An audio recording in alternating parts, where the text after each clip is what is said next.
I've been MIA. I'm really nervous to post this video. Everyone that I've talked to about the footage for this specific story time has been like, don't post that. So I'm gonna do a story time instead of what I was gonna post to this.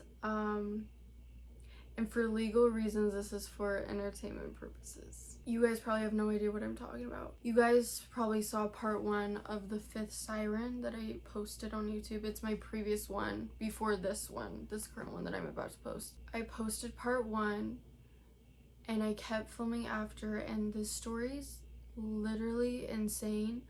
I haven't been in the best mental state, and I'm not the type of person to say that certain things traumatize me.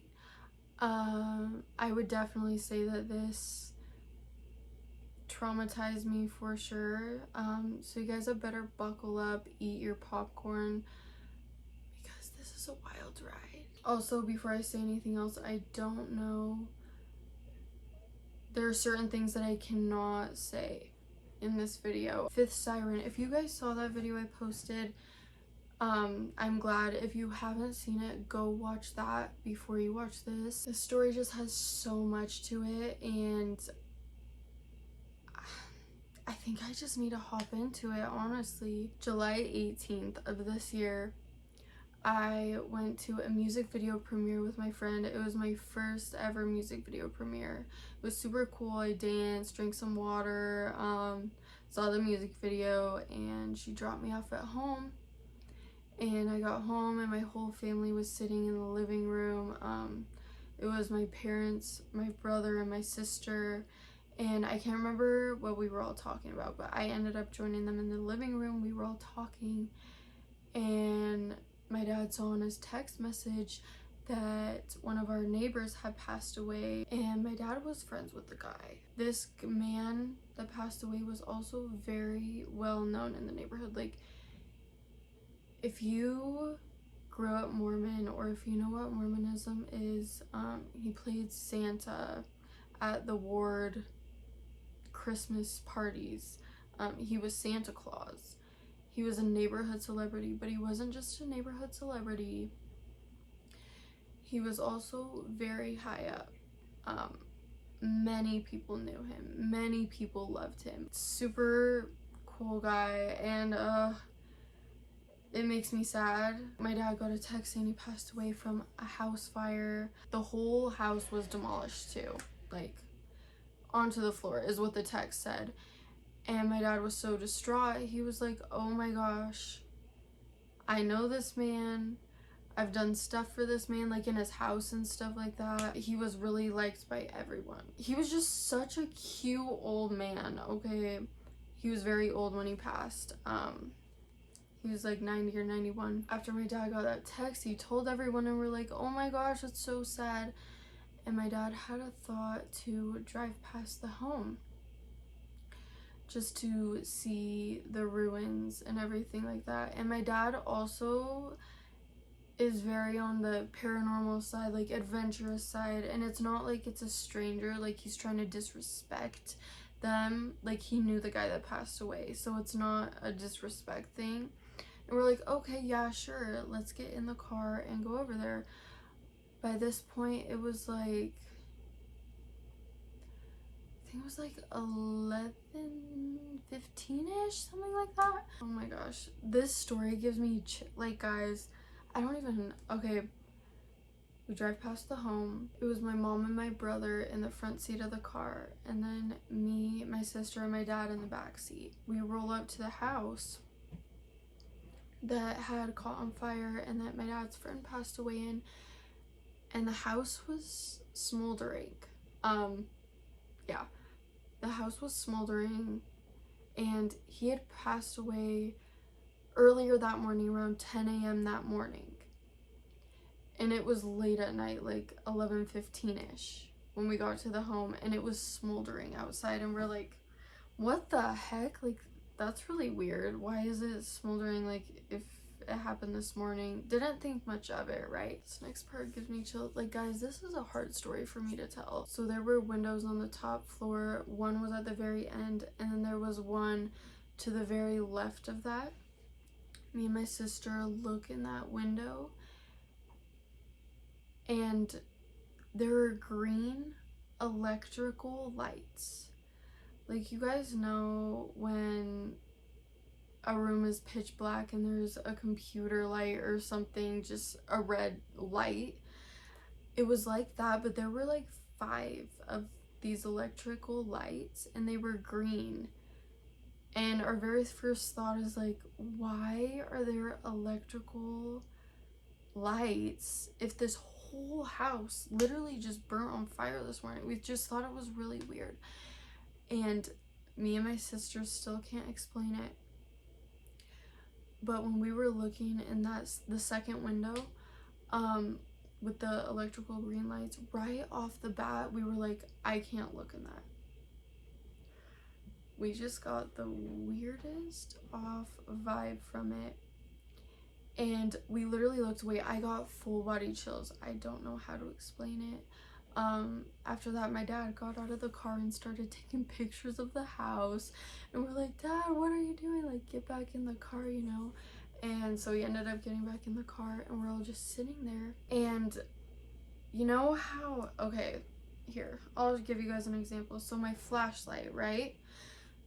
So we were in the car. This is the car. I'm using this for an example. And then up top, this is a street light. This is supposed to be a street light. In the middle of this, there's something that walks like that. Literally like that. So it covers this light. Like, you can't see it for a second. And it resembled kind of like someone walking past. And we look back, there's nothing there. The street lamp was dimmed. Like, it was almost like blackout. Me, my sister, and my dad saw that, and we're like, what? Yeah, I can't even make that up. My brother and my mom did not notice it though. That's the interesting part. Something literally like blackened the lamppost, and then we look back and nothing's there. And right after that, we got the creepiest feeling, and my sister goes, I feel like this is a warning. Like, I think we should leave. It was just a really weird vibe. So we end up leaving. We go back to the house, back to our house, and we start looking up the case for how he passed away on, I don't know, KSL or whatever. And it turns out the same window that we saw the green electrical lights in and we got a weird feeling in is the exact window that my dad's friend attempted to get saved out of from the fire. The man, aka the man that passed away. So we were like, what are the odds of that? Like, that is so weird. Like, it kind of gave me chills, you know? So we're all just still talking about the situation, kind of shooken up, like, why is it that window? Like, that's so weird, so coincidental, kind of. And my dad starts talking like, let's go back, like, Brandy, bring your camera, because this is what you want to do. Like, you want to do paranormal type of stuff. Like, what if that was paranormal? Like, the shadow going behind the lamppost, you know what I'm saying? He's like, bring your camera, like, let's go back, we have to go back. And I was so tired, I was exhausted. I was like, it's so late, like, let's just go to bed. And my dad finally convinced me, and I'm like, yeah, you know what, you're actually right. Like, this is what I want to do. I should probably go get my phone. So I go grab this phone,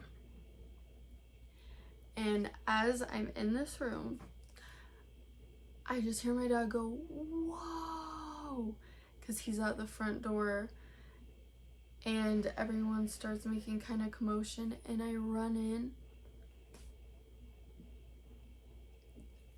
Huge fire, massive fire, and we're like, what? And that is the exact moment I started filming, which is what you guys saw from the 5th siren. That's the very first scene. So crazy. I started recording. We all ran out of the house, got in the car. Also, my bad, I accidentally got the timestamp wrong. It was 1:21 is when I started filming. Yeah, it was like 1:15 when I was tired, blah blah blah. Throughout that video, the fifth siren that you guys saw, we were trying to find multiple ways to try and reach the fire to get a good view of it. There was one point of the video where we were on a main street, and from that point of view you could see a view of the house, and I did not notice this until I started editing the video. You can literally see a little light going across the lamppost in the video, and I put that on the fifth siren, like you'll see it, and I was like, oh my gosh, was that a spirit literally warning us to go away because it was literally lighting on fire again, right? And mind you, at this point we're like, oh my gosh, it's caught on fire twice now, like this is crazy, like the fire department is just not doing their job, you know? So that happened. We finally get to the house, and I got this on video too. In the video, the fifth siren, you guys will see this, but the fire department is shooting water in that exact same window.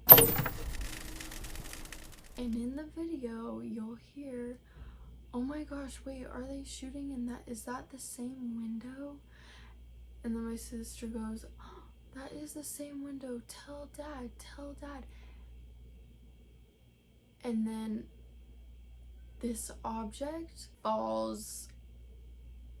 It looks like it falls out of the window, but it was from the roof. It's in that window. Tell dad. Tell dad. Someone fell. Oh my god, someone fell out the window. I don't know if I can say. Okay, I'll say this. Some people think it was wood falling from the outside, just from the roof, which I could understand. But the way that this object fell out of the window, the weight of it, like when wood falls and it's wet or damp, it's gonna fall quicker, obviously, if it's wet rather than dry. But there's a specific way that it just like flailed it. Not trying to assume anything. That's all I'm gonna say about that. And like I said, again, if you guys haven't seen the fifth siren, part 1 is what it says. Go watch that. You'll know exactly what I'm talking about. At this point, we were all shooken up. We didn't know what we had just seen out of the window, because when we had first initially seen it, we thought it fallen out of the window until we replayed the footage back and it actually fell from the roof.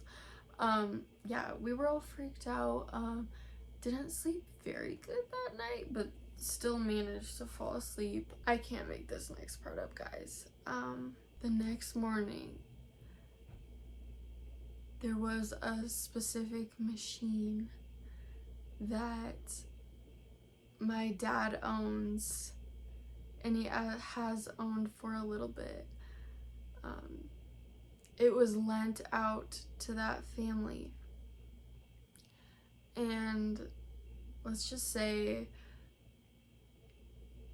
I don't know what I can say and can't say. The next morning, it gets returned to us. I think I can add this. The machine had been involved with that family for 6 weeks.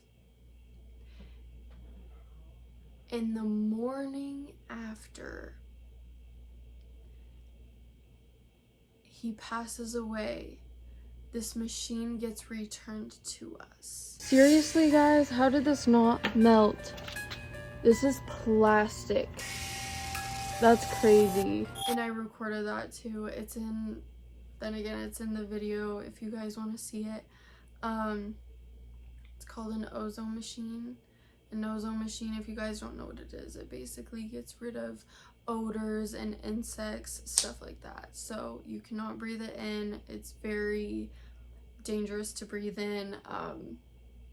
like if you have it in your home to get rid of, I don't know, a bad pee smell, let's say, you have to evacuate. Same with your animals and just things like that, because it can kill it, literally. But that's not the only thing that was returned to us. The ozone machine had a letter attached to it. The letter was dry, completely dry, and inside there was a damp $100. It wasn't super damp, but it was not dry. Like, it was barely damp when you touched it. And on the envelope there were 2 pieces of tape on both ends that were blackened on the tape part, but it was attached to the letter. Can someone explain this to me on a real note? This is paper. The ozone machine is plastic. How is this not burnt to a crisp? Do you guys see the edges? Do you guys see any type of like starting to burn at least? No. I don't. Do you? No? Okay. I hope we all came to that conclusion. No. My second question to you is, do you guys see this tape? Do you guys see how it's kind of like a tan color and then it looks like it's literally about to be burned? Like, so you're telling me that these little corners were sizzling their little brain cells off, the rest of the envelope wasn't? This makes no sense. Someone on here, please tell me if I'm wrong. Please correct me if I'm wrong, but this does not make sense. Not make sense. It happened on the 18th. The first initial fire happened on the 18th. And then within that 48-hour period, there were 4 other fires in the home. Is this not weird to you? It literally looks like someone grabbed this tape from something else and threw it on this. Because if you guys are seeing what I'm seeing, the tape underneath would be more of a white color, and then on the outside it would be more of a burnt or maybe like a golden brown color. This was all in the fire. It's paper. The envelope is dry, but the money was wet. I don't even know if I can say all this. I don't even know if all this is good to say. Yeah, it's dry. The ozone machine is made out of plastic. Mind you, when the machine got returned to us, my mom went outside to talk to the person who returned it, and my mom came back in, and it turns out that the fire had happened 3 other times that we were unaware of.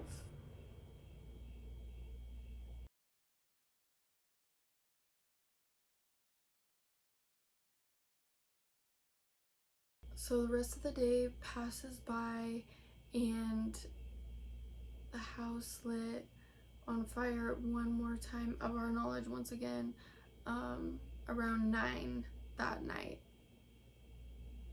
the same night. So me and my mom ran over there. You'll also be able to see that in the 5th siren. So yeah, after all of those events, that is when I posted the 5th siren. So yeah, like I said again, if you haven't watched that, go watch that first before you watch this.